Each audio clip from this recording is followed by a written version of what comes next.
hello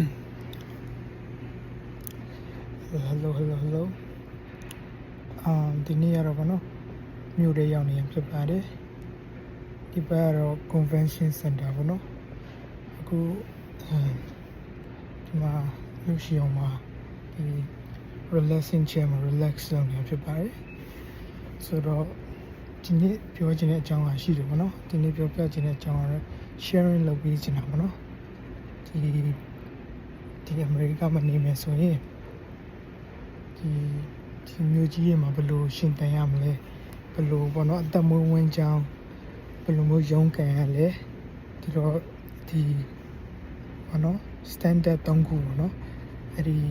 ဘယ်လိုရုန်းကန်ကြလဲဘယ်လိုလူတွေလဲဘယ်လိုအလုပ်တွေမျိုးနဲ့ဘယ်လိုပုံစံမျိုးဆိုတာကိုကျွန်တော်က3ပိုင်းခွဲပြီးတော့ပြောပြပေးမှာဖြစ်ပါတယ်ဆိုတော့ပထမဆုံးအနေနဲ့နံပါတ်1ပေါ့နော်ကျွန်တော်ဒီမှာminimum wage ရှိမှာပေါ့နော် minimum wage ဆိုတာကတော့ဒီပြန်မြပေါ့နော်အနည်းဆုံးဝင်ငွေရှိတဲ့လူတွေပေါ့နော်အဲအသက်မွေးဝမ်းကြောင်းအနေနဲ့အဲ့လိုမျိုးပေါ့ဒီပညာရေးချင်းတိတ်မပါတဲ့အလုပ်မျိုးလုပ်ကြရတဲ့သူတွေပေါ့နော်အဲ့ဒါကို minimum wage အစမှာပါတယ်ပေါ့နော်နောက်တစ်ခုအနေရတော့ဒီ median ပေါ့နော် median ဆိုတာဆန္ဒဒီပြန်ပြန်ဝင်လုပ်တဲ့လူတွေကတော့ဒေါ်လာဘယ်နှသောင်းလဲဒီ2000ကျော်ကနေပြောပါတော့3000 4000လောက်ကြီးကိုဒီအနည်းဆုံးဝင်ငွေရှိတဲ့လူတွေလို့ခေါ်တယ်ဗောနော်အနည်းဆုံးဝင်ငွေရှိတဲ့လူတွေအဲ့ဒါမျိုးကိုအဲ့လောက်ကနေအဲ့လောက်ကြီးဝင်ငွေရှိတဲ့လူတွေခေါ်တာဗောနော်ဆိုတော့ဒေါ်လာအနည်းဆုံးကနေပြီးတော့ဗောနော်ဒီ3000 4000ကြီးဝင်ငွေရှိတဲ့လူကိုအနည်းဆုံးပြန်မြောက်ဝင်ရှိရလူ minimum wage လို့ခေါ်တယ်ဒီဒုတိယအနေနဲ့ကျတော့ကျွန်တော်ဆန္ဒပြောတော့အလဲလက်ပေါ့နော်အလဲလက်ကျတော့ median လို့ခေါ်မလားမသိဘူးဟုတ်တယ် median wage ပေါ့နော်အဲ့လိုမျိုးကျတော့ဒီဒေါ်လာဘယ်လောက်လဲ4000ကျော်5000နေပြီးတော့8000 9000ဝင်တဲ့အထိကိုပေါ့နော်အဲ့ဒါကို median ခေါ်တယ်အဲ့ဒီပြင်းပြထက်တော့ပို့တယ်ပေါ့နော်ပြီးရင်တတိယတစ်ချက်အနေနဲ့ကြတော့ဒေါ်လာ300ထက်ဝင်ငွေရှိတဲ့လူတွေပေါ့နော်များသောအားဖြင့်အဲ့ဒီ master bachelor ပေါ့နော်အဲ့လို engineer လုပ်တဲ့လူတွေcomputer science နဲ့ပြီးတဲ့လူတွေပြီးတော့ hacker နဲ့ပါတဲ့လူတွေပေါ့နော်အဲ့လိုမျိုးကိုsix figure လို့လည်းခေါ်တယ်ပြီးဒေါ်လာ300နဲ့အထက်ရတဲ့လူတွေလို့လည်းခေါ်တယ်ဗောနော်ဆိုတော့အဲ့3ခုဗောနော်ဒါကတော့အချင်းချင်းရင်ပြောတာအခုဒီနံပါတ်1ဗောနော်ဝင်ငွေအနည်းဆုံးဝင်တဲ့လူတွေကနေစပြီးတော့ကျွန်တော်အရင်ရှင်းပြပေးမယ်နော်ဆိုတော့များသောအားဖြင့်ဒီလိုလုပ်တွေကိုတချို့ပညာရေးချင်းဗောနော်ဒါကတော့ခွဲခြားပြီးပြောတာတော့မဟုတ်ဘူးဒါပေမဲ့တချို့ဘောနော်ပညာရေးချင်းကျောင်းဆက်မတက်ဖြစ်တဲ့လူတွေပြီးတော့ပညာရေးကိုမလိုက်စားဖြစ်တော့တဲ့လူတွေပေါ့နော်လုပ်တဲ့အလုပ်တွေလို့ပြောလို့ရပါတယ်ပြီးတော့ကျောင်းသားတွေလုပ်တဲ့အလုပ်ပေါ့နော်ကျောင်းတက်နေတော့ကျောင်းသားတွေလုပ်ကြတဲ့အလုပ်ပတ်ထိုင်းလုပ်တဲ့အလုပ်မျိုးပေါ့နော်အဲ့လိုအလုပ်တွေမျိုးခေါ်တယ်ဥပမာအနေနဲ့ပြောရင်ဥပမာမက်ဒိုနယ်မှာလုပ်တာတော့ fast food စားတောက်ဆိုင်တွေမှာလုပ်တဲ့အလုပ်သမားတွေပေါ့နော်ဥပမာ waiter waitress ရှိမယ်ပြီးလို့ရှိရင်bus car driver ရှိမယ်ပြီးလို့ရှိရင်အဲ့လိုမျိုးပေါ့နော် anything under ဒေါ်လာ4000အောက်ပေါ့နော်ဒေါ်လာ4000 5000အောက်ကလူတွေမျိုးအဲ့လိုမျိုးပြန်ပြန်ဝင်ငွေရှိတဲ့လူတွေလို့ခေါ်တယ်ဖြစ်တယ်အဲ့လိုမျိုးနဲ့ဒီလို US မျိုးကြီးတွေမှာပေါ့နော် survive လုပ်မယ်ဆိုရင်တော့ဒါကတော့နည်းနည်းခက်မယ်ဘာဖြစ်လို့ဆိုတော့ rent နောက်တစ်ခုနဲ့ rent ရှိမှာပေါ့နော် rent အိမ်ငါးကတွေကစိတ်ကြီးရပေါ့နော်အကယ်ကိုကမြို့ကြီးမှာနေမယ်ဆိုရင်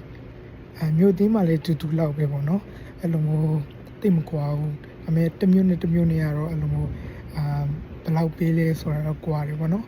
အဲ့တော့ဟိုမှာကျွန်တော်နေတဲ့စီတဲ့မြို့အနေနဲ့ပဲပြောရမယ်ဆိုရင်အဲ့ဒါဘယ်လိုပြောရမလဲအခန်းတစ်ခန်းကိုဥပမာအခန်းတစ်ခန်းအပါမန်ငားမယ်ဆိုရင်1000ကျော်တယ်ပေါ့နော်အဲ့တော့ဒီ ဒီ minimum wage လုပ်တဲ့လူတွေအနေနဲ့ဆိုရင်အလုံး2ခု3ခုလုံးပါပဲပေါ့နော်အဲ့ဒီဟာကို cover လုပ်နိုင်မယ်ပေါ့နော်အဲ့အတွက်ကြောင့်များသောအားဖြင့်ကျွန်တော်တို့ကျောင်းသားတွေကလည်းအဲ့လို apartment တွေမတက်နိုင်ဘူးပေါ့နော်ဒီလို home stay နဲ့အခန်းတွေငှားနေရတယ်ပေါ့နော်တကယ်ချင်းနေနဲ့စုပြီးတော့ငှားမယ်ဆိုရင်တော့အဲ့ဒါတော့ကွာတာပေါ့နော်အဲ့ဒါအကြောင်းတစ်ခုပေါ့အဲ့တော့ဒါထားပါတော့ကျွန်တော်ခုပြောနေတာအဲ့ဒီ sharing လုပ်ပြီးနေတာအဲ့လို3ခုပေါ့နော်အဲ့ဒီ income ဝင်ငွေနဲ့ပတ်သက်ပြီးတော့လူတွေ survive လုပ်တဲ့အကြောင်းအရာ3ခုပေါ့နော်ဆိုတော့ဆက်ပြောမှမဆိုရင်ဟုတ်တယ်အဲ့လိုလူတွေကတော့ခက်ခဲတယ်အလုံး2ခု3ခုလုံးပါပဲပို့ပြီးတော့ comfortable နေနိုင်တယ်ပေါ့နော်တက်တောင့်တက်တာနေနိုင်တယ်အရင်နည်းနည်းသူတို့အတွက်ပို့ပြီး stress များတယ်ပြီးလို့ရှိရင် stress လည်းများတယ်ဘယ်လိုပူပန်ရတယ်လဲ worry လည်းများတယ်ပေါ့နော်အဲဒါကြောင့်များတော့အပြင်အိတ်ထဲကထွက်ချင်လို့အကြောင်းတွေတက်ကြတာများတယ်ပေါ့နော်ကိုယ့်ရဲ့ career skill ကိုမြင့်ချင်လို့ပေါ့နော်အဲ့တော့နောက်တစ်ခုအနေနဲ့ပြောရမယ်ဆိုရင်ဒီအလဲလက်ရတဲ့လူတွေပေါ့နော် median income ပေါ့အဲ့လိုမျိုးရတဲ့လူတွေလည်းပြောရမယ်ဆိုရင်သူတို့ကြတော့အများစုက trade လုပ်တာပေါ့နော်အများဆုံးအဖြစ်ဒီလိုမျိုး technician တွေပြီးလို့ရှိရင်အဲ့လိုမျိုး construction မှာမှအဲ့လိုနည်းနည်းမြင့်တဲ့ဟာပေါ့နော်အဲ့လိုမျိုးလုပ်တဲ့လူတွေရှိမယ်ပြီးလို့ရှိရင်တချို့ medical ပေါ့နော် medical နဲ့ပတ်သက်ပြီးတော့အဲ့လိုမျိုးလုပ်တဲ့သူတွေရှိမယ်နောက်တစ်ခုအဲ့လိုမျိုးတချို့ manager ရာထူးတွေလည်းအဲ့လိုမျိုးပေါ့နော်အဲ့လို median ပေါ့အလယ်လက်ဝင်ငွေရတဲ့လူတွေများတယ်ပေါ့နော်သူတို့ကြတော့ဘယ်လိုရှိမလဲဆိုတော့ဘယ်လိုရှိလဲဆိုတော့သူတို့လည်းတာပြင်းပြထက်တော့ပို့ပြီးတော့နည်းနည်းတာတယ်ပေါ့နော်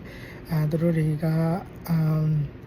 ဥပမာလင်မယား2ယောက်ရှိမယ်ဆိုရင်အဲ့လိုမျိုး median income 2ယောက်ရှိရလို့ဆိုရင်အိမ်ကောင်းကောင်းဝင်လို့ရတယ်ကွာဟိုအဲ့လိုမျိုး monthly payment နဲ့ mortgage နဲ့ပေါ့နော်အိမ်ကိုဝယ်လို့ရတယ်ပြီးလို့ရှိရင်သူတို့ကတာမန်ထပ်ပို့ပြီးနည်းနည်းပို့ပြီးတက်တောင့်တတာရှိမယ်သွားနိုင်လာနိုင်မယ်ပေါ့နော်အသက်ရှူနည်းနည်းချောင်းတယ်ပေါ့အဲ့လိုမျိုးနေမယ်အဲ့လိုမျိုးပြီးလို့ရှိရင်ဒီလို living expense လည်း afford ဖြစ်တယ်ပေါ့နော်အဲ့ထက်မှာတော့ပါတယ်ဒါပေမဲ့အရင်မဟုတ်ပြန်ဘူးသူအလယ်လက်မှာပဲရှိရတဲ့အတွက်ကြောင့်အလယ်လက်အနေထားပေါ့နော်အဲ့လိုမျိုးဟိုမှာတနာရီကိုသူတို့က28 30ပေါ့နော်အဲ့လောက်ရတဲ့လူ30ကနေပြီးတော့40ပေါ့နော်အဲ့လောက်ရတဲ့လူတွေကိုအလယ်လက်တန်းစားလို့ခေါ်တယ်သူတို့ medium wage ရတယ်ပြင်းများအဖြစ်အဲ့လိုဆန္ဒကျွန်တော်ပြောသလိုပဲအဲ့ဒီ trade နဲ့ပတ်သက်ပြီးလုပ်တဲ့လူတွေပေါ့ဥပမာအဲ့ဒီဒီအိမ်နဲ့ပတ်သက်ပြီးတော့ဟိုမှာ construction ပြီးလို့ရှိရင်electrician ဆို electrician ပေါ့အဲ့ဒါမျိုးတွေပါတယ်ပေါ့နော်ဒါမဲ့သူတို့ experience ပုံမှာမူတည်ပြီးတော့ပေါ့နော်ဒီလမ်းခါတွေလည်းမြင့်သွားနိုင်တာမျိုးတွေလည်းရှိရပေါ့နော်အဲ့တော့နံပါတ်3ချက်အနေနဲ့ပြောရမှာဆိုရင်ဒီတစ်နှစ်ကိုဒေါ်လာ3သိန်းနဲ့အထက်ဝင်တဲ့လူပေါ့နော်ဒေါ်လာ3သိန်းနဲ့အထက်ဝင်တဲ့လူတွေကြတော့သူတို့ကြတော့တခြားလူတွေတက်ပေါ့နော်ကျွန်တော်အောက်ကပြောခဲ့တဲ့နှစ်ခုတက်ပို့ပြီးတော့တာတယ်ဒါပေမဲ့သူတို့ test ပေးရတာတော့များတယ်ဒါပေမဲ့လခတော့များများရတယ်ပေါ့နော်တက်တောင့်တက်တာရှိတယ်အများတော့အပြင်သူတို့တွေဘယ်သူဖြစ်မလဲဆိုရင်အခုမှာ computer science နဲ့ကျောင်းပြည့်တဲ့လူတွေ chemical engineer တို့ဘာလို့နဲ့ကျောင်းပြည့်တဲ့လူတွေပြီးလို့ရှိရင်နောက်တစ်ခုက medical fee ပေါ့နော်ဥပမာ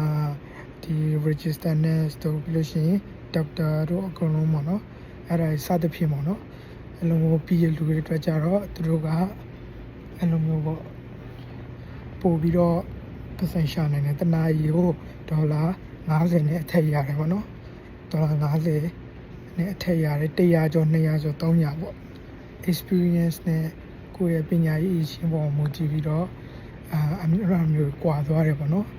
အဲ့လိုမျိုးဒီ master degree bachelor degree အဲ့လိုမျိုးရတဲ့လူတွေများတယ်ပေါ့နော်အဲ့တော့အဲ့ဒါတော့အဲ့လိုမျိုးပေါ့နော်သူတို့အနေနဲ့ဆိုရင်ဒီလိုမြို့ကြီးတွေမှာနေမယ်ဆိုရင်ပို့ပြီးတော့တက်တောင့်တက်တာဖြစ်တယ်ပေါ့နော်အလုပ်ကတော့အများကြီးတစ်ပတ်ကိုနိုင်40လောက်ဖြစ်လုပ်ဖို့လိုတယ်တက်တောင့်တက်တာရှိတယ်ပြီးလို့ရှိရင်ငွေနည်းနည်းပါးစုပြီးသွားလို့ရှိရင်အိမ်နေပါတွေကိုလည်းပေါ့နော်တယောက်တည်းနဲ့ဝင်နိုင်တဲ့အရေးချင်းမျိုးရှိတယ်ပေါ့နော်အဲ့လိုမျိုးဆိုရင်အဲ့လိုမျိုးကွာတယ်ပေါ့နော်အားကြောင့်ဒါပေမဲ့အဲ့လိုမျိုးပေါ့နော်သူတို့လည်းဒီဟိုမှာ computer science တို့ဘာလို့ industry တွေမှာဆိုရင်သူတို့ကနည်းနည်းတော့တိုးပါခက်တယ်ပေါ့နော် ဒါပေမဲ့တင်ရmedicine တို့ဘာလို့ရွေးချယ်ထားရင်တော့သူတို့ကအလုပ်ပေါ်တယ်ပေါ့နော်အဲမျိုးလိုရှိတယ်အဲ့တော့အခုကျွန်တော်အခု3ခုပြောပြခဲ့တယ်ပေါ့နော်အခုကတော့နောက်ဆုံးတစ်ခုပေါ့သူတို့တွေကအဲ့ဒေါ်လာ3သိန်းနဲ့အထက်ဝင်တဲ့လူတွေက1000နေနိုင်တယ်လို့ရှိရင်ကိုကြိုက်တာကိုပို့ပြီးတော့လုံနိုင်တယ်ပေါ့နော်အဲ့လိုမျိုးကြွားတယ်ဆိုတာပြောပြတာဖြစ်ပါတယ်အဲ့တော့ဒီနေ့ကတော့ဒီလောက်ပဲပေါ့နော်အားလုံးလည်းကျေးဇူးတင်ပါတယ်ကျွန်တော်ဒီတိုင်း sharing လုပ်ပေးခြင်းဖြစ်ပါတယ်ဒီ US မှာဘယ်လိုပေါ့နော်ဘယ်လိုအတမွေးဝင်ကြောင်းနေဆိုရင်ဘာတွေလုပ်နိုင်လဲပြီးတော့ဘယ်လို income မျိုးဝင်ဘယ်လိုနေနိုင်လဲဆိုတာကိုပြောပြသွားတာဖြစ်ပါတယ်အားလုံးပဲကျေးဇူးတင်ပါတယ်